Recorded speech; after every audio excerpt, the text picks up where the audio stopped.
এই যে দুই ভাই বোনের নাস্তা রেডি। এই যে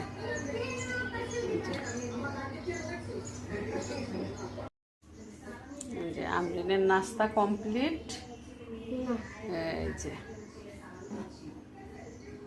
নাও আমি নাও, দেখছো ভাজি দিছি, রুটি দিছি, ডিম। আজকে আলু ভাজি করব আর রুটি বানাবো। বুবা এখন আসে নাই, তাই আমি চিন্তা করলাম যে আমি করি। আবার ওই যে আজমাইনি স্কুলে যাবে, তো আজমাইনি স্কুলে যাবে, এই জন্য আমি তাড়াতাড়ি করে নিচ্ছি আলু ভাজি আর রুটি। এই বুয়া কখন আসবো তার ঠিক আছে। এই যে আলু ভাজি করবো এতটুকুই, আর পারতেছে না, আর ভালো লাগতেছে না, এইটুকুই থাক। দুইজন মানুষের আলু ভাজি।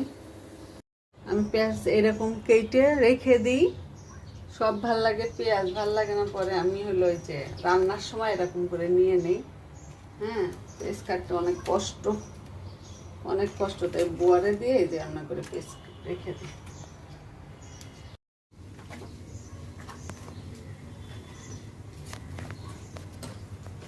এই যে রুটিটা বানাইতেছি, ভাবলাম হোটেলে যাই, গিয়ে 2টা রুটি কিনে নিয়ে আস, কিন্তু হোটেলের পরেটা একটু মজা না।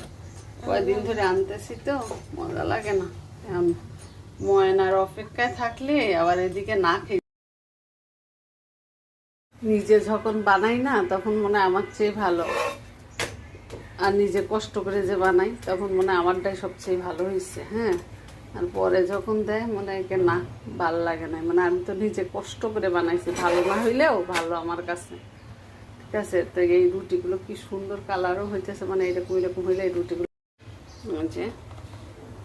এই যে রুটি বানাইলাম 1 2 3 4টা।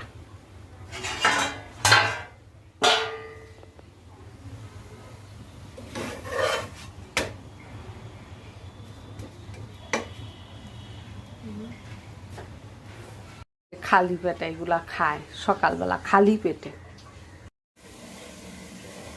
এই যে চিয়া সিডও খায়, এই যে চিয়া সিড।